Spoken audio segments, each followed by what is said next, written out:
नमस्कार। रोग से राहत तक में आज हम आपकी मुलाकात कराने वाले हैं डॉक्टर सुरभि साबू से, आई स्पेशलिस्ट। नमस्कार मैम। हेलो मैम, कैसे हैं आप? बस एकदम बढ़िया, परफेक्टली फाइन। हम मैम शुरुआत करते हैं इससे कि आज की तारीख में बच्चे specially they are too much on into mobile and screens और बहुत जल्दी बच्चों को चश्मा लगने लग गया है। तो क्यों ऐसा और कैसे पता चले कि हाँ अब उन्हें स्पेक्स आने वाले हैं, ये कैसे पता करें हम? मैम काफ़ी सारी चीज़ें होती है। फॉर एग्जांपल बच्चों में आजकल आप देखेंगे मोबाइल यूज़ काफ़ी ज़्यादा बढ़ गया है, which is definitely not advisable.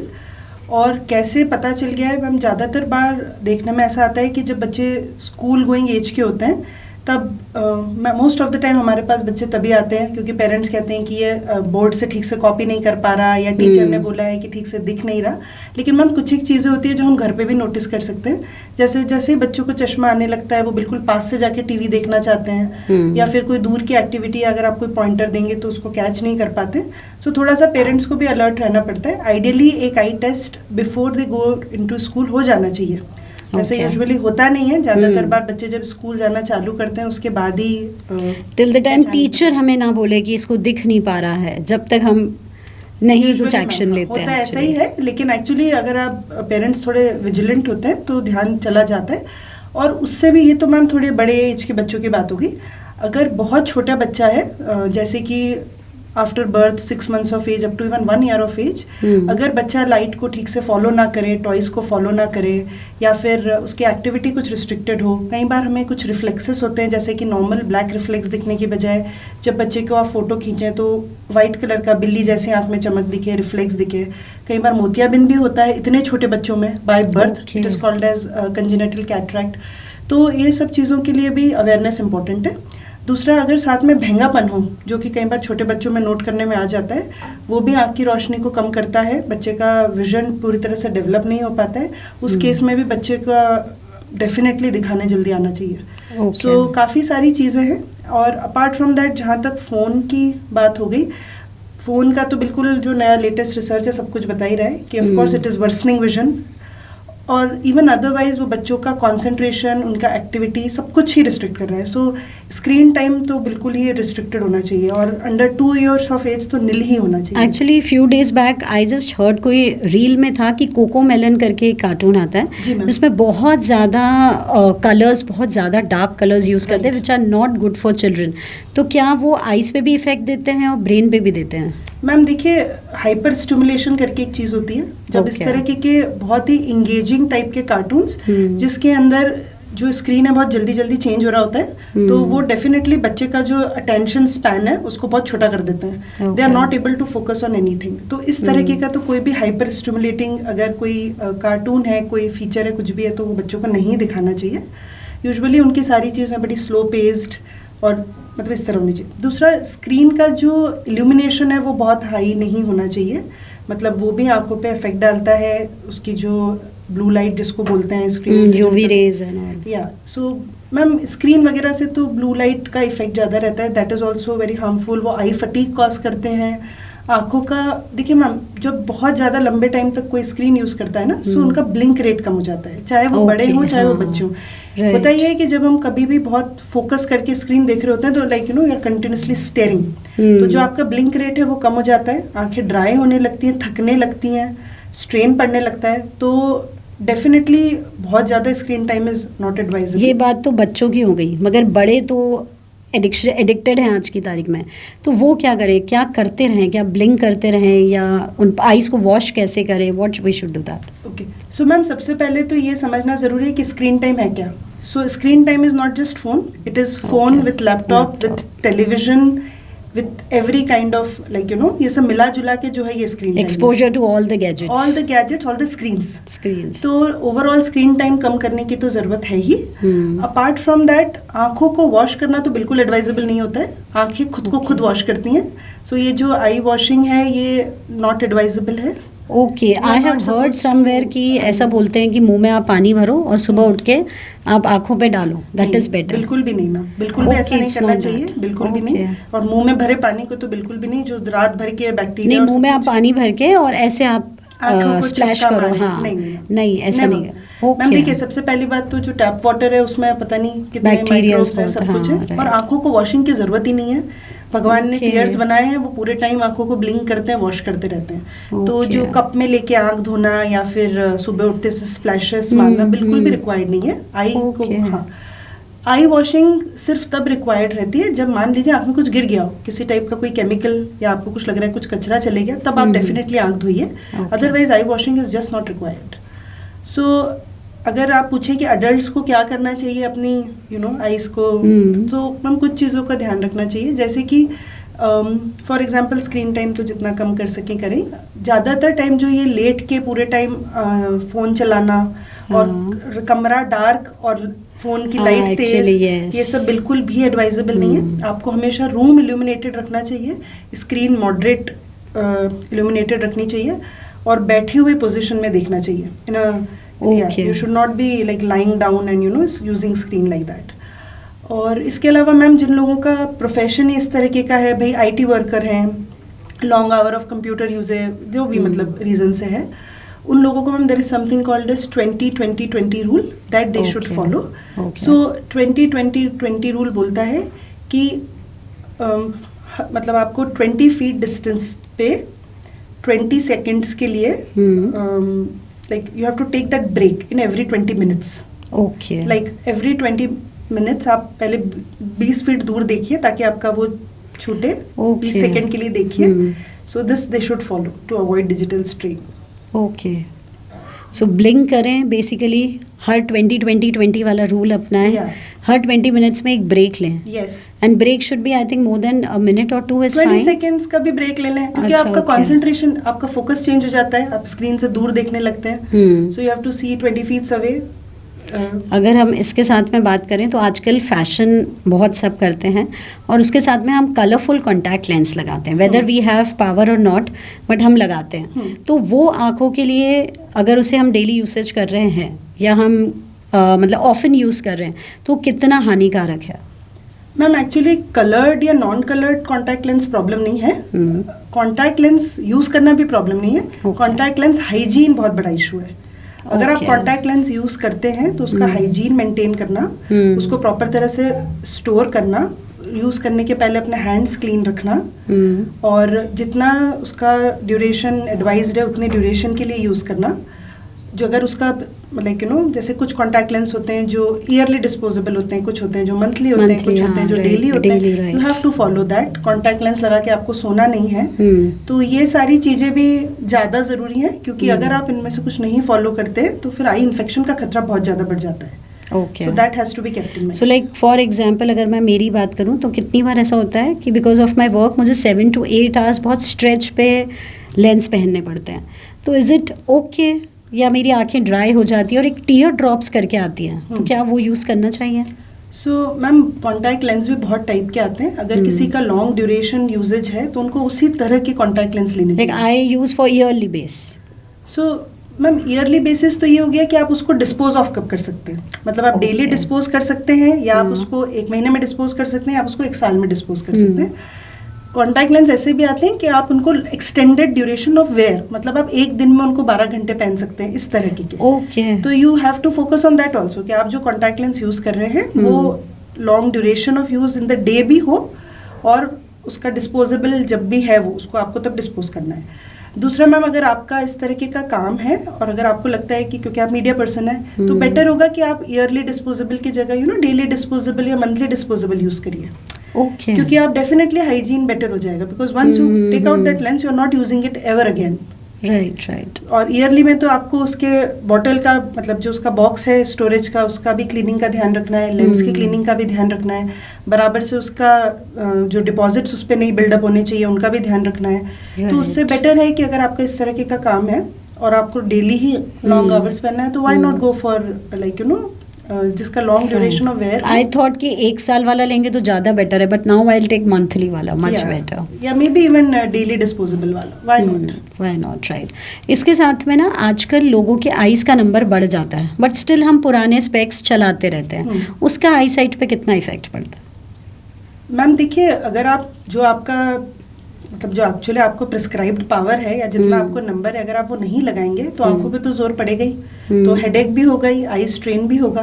तो जो आपका नंबर है आपको वही लगाना चाहिए, और जो नंबर है वो ठीक तरह से निकला भी होना चाहिए।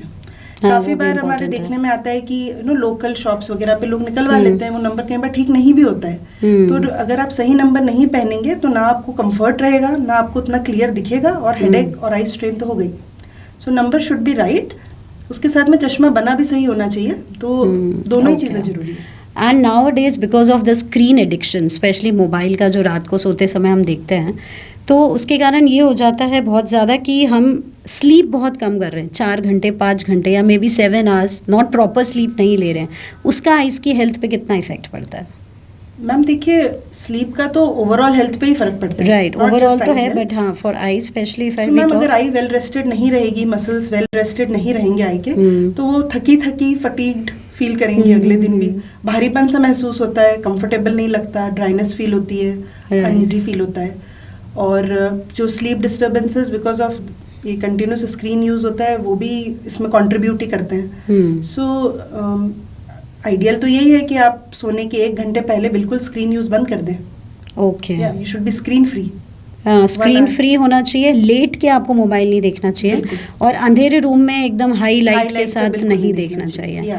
बट एक प्रॉब्लम और होती है, being a doctor I am asking you, कि जब हम लेट के नहीं देखते तो हम ऐसे देखते हैं, तो वो जो गर्दन का पोस्चर है ये बहुत प्रॉब्लम है, जिसके कारण लोगों को सर्वाइकल बहुत इजीली हो जा रहा है। तो then how to balance that? Actually आपका जो, अगर आप बात करें तो आपका जो पोस्चर होना चाहिए ना, वो सामने की तरफ दिखता होना चाहिए। So ideally you should keep it on a table और on something, and then you should see the phone at a certain distance. तो इतना तो कोई फॉलो नहीं करता है आपकी, और पोस्चर का यूजुअली ध्यान नहीं रखते हैं। तो हाँ, ये तो बिल्कुल अपकमिंग प्रॉब्लम्स है एक्चुअली। उसके साथ में जब हम बात कर रहे थे अभी, तो आई केम टू नो कि आईज का कैंसर भी होता है। We have never heard about this eye cancer. तो ये उसके सिम्टम्स क्या होते हैं, कैसे पता चले कि आई कैंसर हो रहा है जल्दी स्टेजेस पे? सो मैम, आई कैंसर का मतलब आई एक्चुअली मैम आई या आँख के आसपास का जितना हिस्सा है, और उस हर हिस्से का अपना अलग अलग कैंसर हो सकता है। सो पलकों के कैंसर होते हैं, आँखों का जो आंसू बनाते हैं उस ग्रंथि का कैंसर होता है, आँखों का जो पर्दा है उसका कैंसर होता है, आँखों के ऊपर जो झिल्ली है उसका कैंसर होता है, आंखों के ऊपर जो पिगमेंटेशन वगैरह होते हैं उनमें कैंसर होते हैं, ग्लैंड्स में कैंसर होते हैं। So there is a huge variety of type of cancer जो हो सकते हैं आंखों में, है ना। उसके बाद कुछ कैंसर होते हैं जो एज स्पेसिफिक होते हैं आंखों में, जैसे मैम रेटिनोब्लास्टोमा करके कैंसर है जो छोटे बच्चों में होता है, ज़्यादातर 5 साल से छोटे बच्चों में होता है, पर्दे का कैंसर होता है। डायग्नोसिस की एज ही 1 से 1.5 साल ज़्यादातर केसेस में देखने में आती है, कई बार दोनों आंखों को एक साथ अफेक्ट करती है। तो कुछ कैंसर एज स्पेसिफिक होते हैं, कुछ कैंसर एज स्पेसिफिक नहीं होते, किसी में भी हो सकते हैं, कुछ ओल्ड एज में ज़्यादा होते हैं। क्या आई साइट चली जाती है इसमें कम्प्लीटली? मैम ये डिपेंड करता है कि आपने किस स्टेज पे उसको डायग्नोस करा। अगर आपने उसको अर्ली स्टेज में डायग्नोस कर लिया तो फिर ऐसे केसेस में हम लोग with chemotherapy, radiotherapy, with newer medicine हम लोग आई साइट भी बचा लेते हैं, आँख भी बचा लेते हैं और जान भी बचा लेते हैं। लेकिन अगर हम उनको लेटर स्टेज में डायग्नोस करते हैं, बहुत एडवांस स्टेजेस में डायग्नोस करते हैं, तो फिर हमारी फर्स्ट प्रायोरिटी पेशेंट की जान बचाना होता है। देन उसकी आँख का गोला अगर हम बचा सके तो, एंड देन अगर विजन बचा सके तो best. So a lot of things in cancer ma'am इस पर डिपेंड करती है कि आपने उसको किस स्टेज पे डायग्नोस किया। तो इस सिम्टम्स कैसे पता चले? राइट, सो मैम मैं 2-3 उसमें बात करना चाहूँगी। मैम कई बार जो शरीर के कैंसर होते हैं वो भी फर्स्ट टाइम आई में प्रेजेंट कर जाते हैं। सो उनको मतलब मेटास्टेसिस जो होता है कई बार वो आई में हो जाता है, एंड हम लोग उल्टा डायग्नोस करते हैं, like you see the eye symptom first and then you search for the primary, ऐसा भी होता है। लेकिन अगर आप छोटे बच्चों का जो कैंसर है रेटिनोब्लास्टोमा उसकी बात करें मैम, बच्चों में आँखों में बिल्ली जैसी चमक दिखना, वाइट रिफ्लेक्स दिखना, उनकी आँखों का लाल हो जाना, थोड़ा सा बाहर सूजन होके बाहर की तरफ आना, भेंगापन होना, ऐसा कुछ भी अबनॉर्मल दिखे तो definitely eye test is warranted, करवाना ही चाहिए।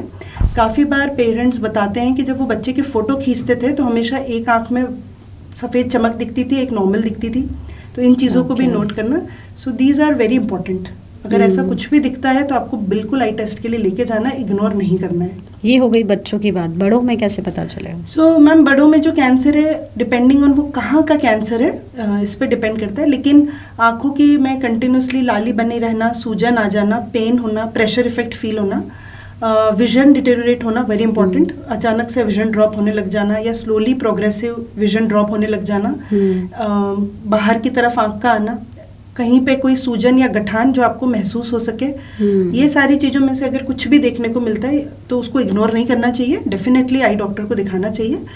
फर्दर टेस्टिंग उसमें हमको और चीज़ें बता देती है, कई बार हमको MRI और CT गाइड करते हैं, कई बार हमको बायोप्सी गाइड करती है towards the diagnosis, but then you have to reach in time. Okay, so what are the treatments which we can, मतलब इसके लिए क्या कीमोथेरेपी लेनी पड़ती है, क्या इसका ट्रीटमेंट रहता है और क्या एक्सपेंसिव है वो ट्रीटमेंट भी? ओके, सो मैम ये डिपेंड करता है सबसे पहले कि कौन से टाइप का कैंसर है, किस जगह को अफेक्ट कर रहा है, कितना बड़ा है और कितना शरीर में फैला है। एक चीज़ मैं पूछूंगी, क्या ये 100% ट्रीटेबल है कि नहीं? मैम आई कैंसर मैम एक ब्लैंकेट टर्म की तरह तो हम नहीं यूज़ कर सकते, तो कुछ कैंसर्स आई के जो 100% क्योरेबल हैं, इनफैक्ट अगर वो अर्ली डायग्नोज हो जाते हैं तो इवन विद सर्जरी उनको हम 100% बिल्कुल रिमूव कर सकते हैं, 100% पेशेंट ट्रीट हो जाता है। अगर वो ऑलरेडी जिस स्टेज में हमको पकड़ में आए वो शरीर में अगर फैल चुके हैं तो सिचुएशन ऑफ कोर्स डिफरेंट होगी।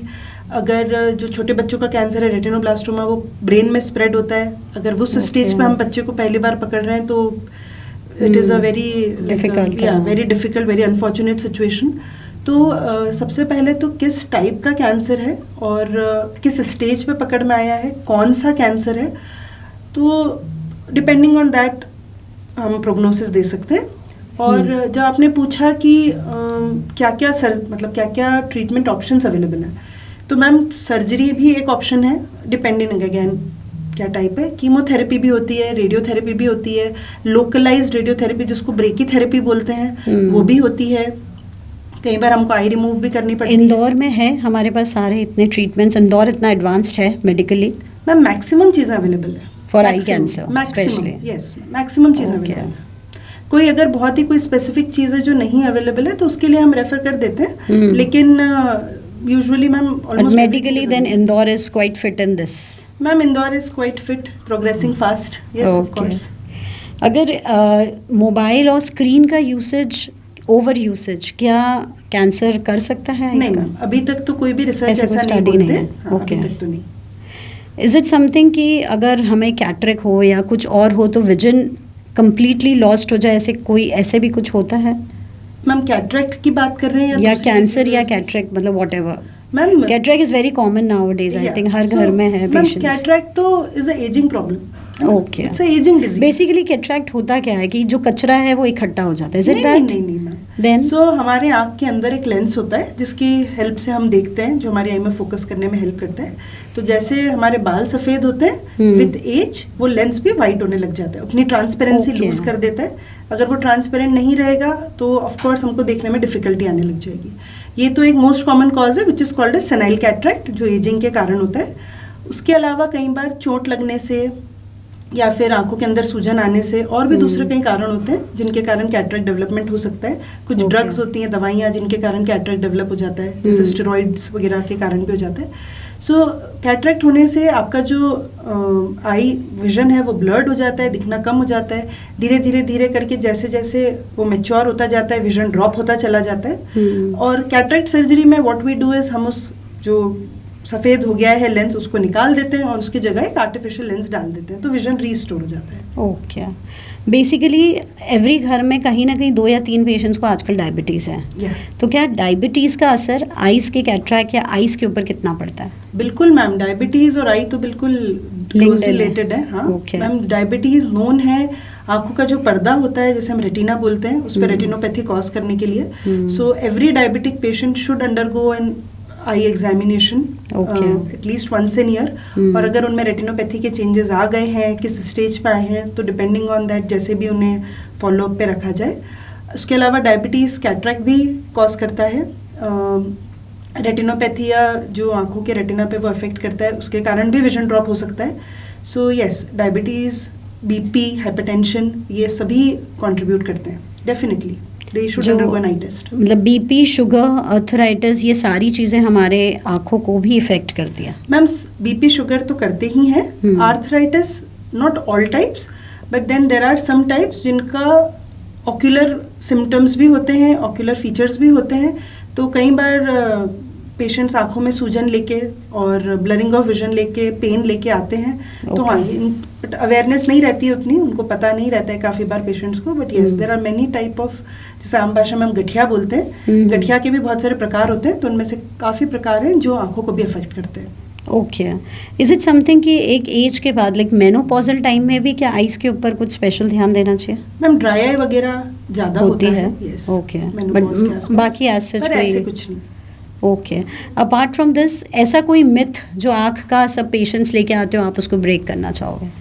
मैम बहुत सारे मिथ्स हैं। एक जो मैं बहुत कॉमनली देखती हूँ कि अगर हम चश्मा लगाना चालू कर देंगे, या जिनको नंबर होता है वो चश्मा नहीं लगाते हैं, कि आंखें कमज़ोर हो जाएंगी या उससे चश्मे पे डिपेंडेंसी हो जाएगी। कुछ पेशेंट्स बोलते हैं हमारी आंखें छोटी हो जाएगी। तो ऐसा नहीं होता है। चश्मा लगाने से आंखों की डिपेंडेंसी नहीं होती है। एक्चुअली आपको क्लियर दिखने लग जाता है, और फिर जब आप दोबारा नहीं लगाते तो आपको ब्लर्ड लगता है, तो आपको लगता है कि डिपेंडेंसी हो गई है।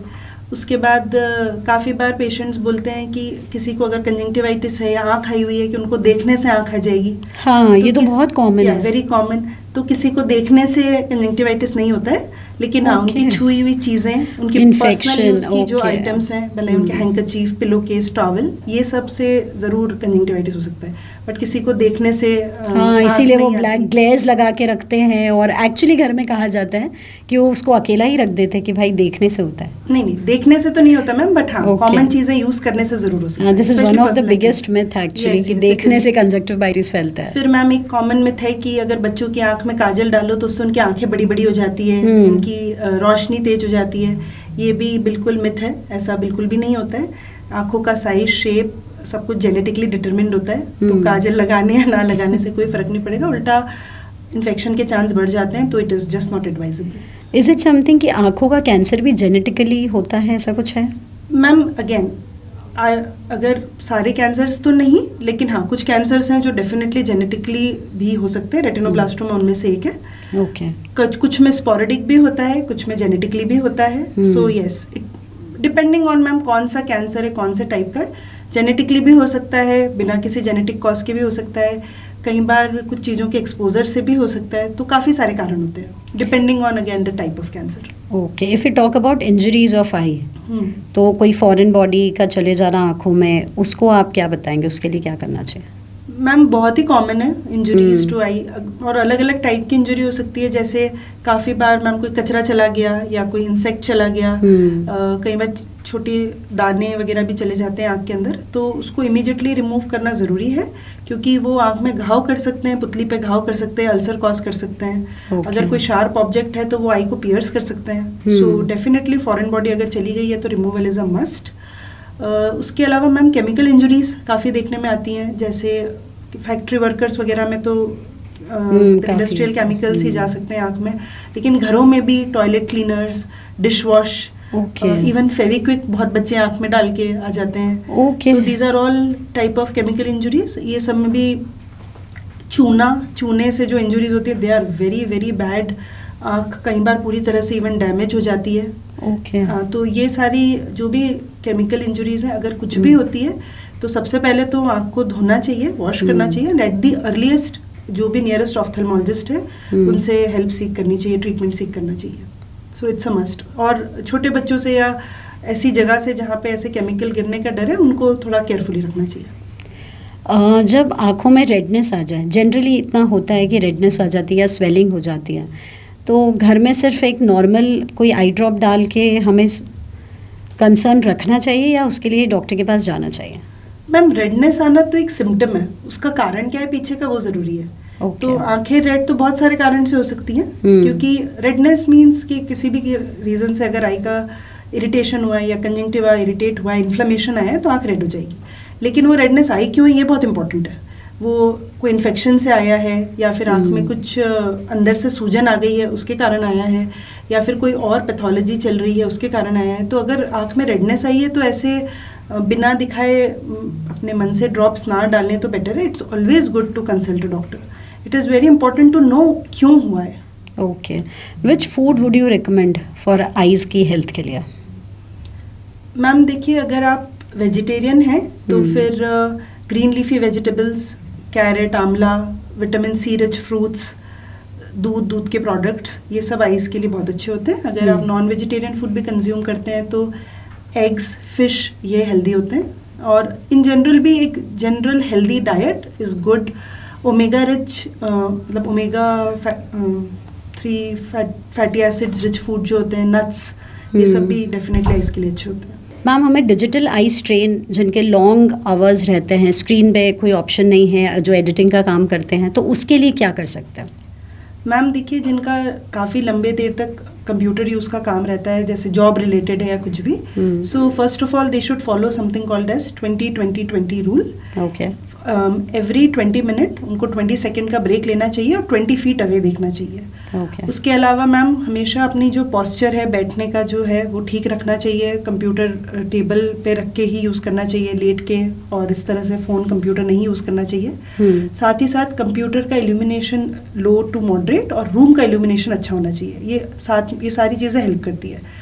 काफ़ी आजकल ब्लू फिल्टर ग्लासेस वगैरह भी आने लग गए हैं. If like you know they can also be used. तो ये सारी चीज़ों का कंबाइंड दे हेल्प. उसके अलावा मैम काफ़ी बार हम लोग देखते हैं कि जिनका बहुत ज़्यादा लंबा आवर ऑफ कंप्यूटर यूज़ होता है, उनको ड्राई आइज़ काफ़ी रहती हैं. They keep rubbing their eyes at times. Rubbing their eyes. So lubricating eye drops आती हैं, वो हम लोग उनको प्रिस्क्राइब करते हैं. So they also help. So it's a mix of doing all these things. कोई ऐसी जनरल आई ड्रॉप है जो आप बताना चाहोगे कि बिना डॉक्टर के यहाँ विजिट करे डाल सकते हैं? So ma'am over the counter usually जो लुब्रिकेटिंग आई ड्रॉप्स होती हैं वो मिल जाती हैं. That they can. एक टीयर ड्रॉप्स करके भी आती है, वो डाल टीयर सकते ड्रॉप्स हैं? मैम एक्चुअली ब्रांड नेम है. हाँ, अच्छा, इट्स अ ब्रांड नेम. या इट्स अ ब्रांड नेम. सो उसके अंदर जो ड्रग है वो डेफिनेटली आप उस ड्रग मतलब दे आर ऑल यूज कर लुब्रिकेटिंग आई सकते ड्रॉप्स, हैं. या वो आप सब यूज कर सकते हैं. Okay, fine. No harm in that. Okay. Is it something कि पोस्ट 40 आपको आई चेकअप ज़्यादा कराना चाहिए या आइज़ की प्रॉब्लम ज़्यादा होती है, ऐसा कुछ है? मैम देखिए, पोस्ट 40 जो मोस्ट कॉमन है, जो ऑलमोस्ट हर किसी को होती है, वो है कि आपको जो नियर विजन है वो वीक हो जाता है, जिसको प्रेसबायोपिया बोलते हैं. रीडिंग ग्लासेस आ जाते हैं. So that is most common. उसके अलावा बहुत सारे डिजीजेस हैं जो पोस्ट 40 होना कॉमन होती हैं, है ना. रेटिना की कुछ डिजीजेस हैं, ARMD है, जैसे कि ग्लोकोमा पोस्ट 40 कॉमन होता है. So yes, post 40 once in year eye checkup is good, कराना चाहिए. Okay, fine. Thank you so much for your time ma'am. It was lovely talking to you and I am sure कि जो audience हैं उन्हें भी काफ़ी information मिली होंगी. So thank you. और अगले कार्यक्रम में हम जल्दी ही किसी और डॉक्टर या किसी और इंदौर की फेमस हस्ती के साथ आपकी मुलाकात कराएंगे. धन्यवाद. प्योर श्योर दूध और घी, माँ के प्यार सा, मिलावट से दूर, भरोसे से भरपूर, प्योर भी श्योर भी.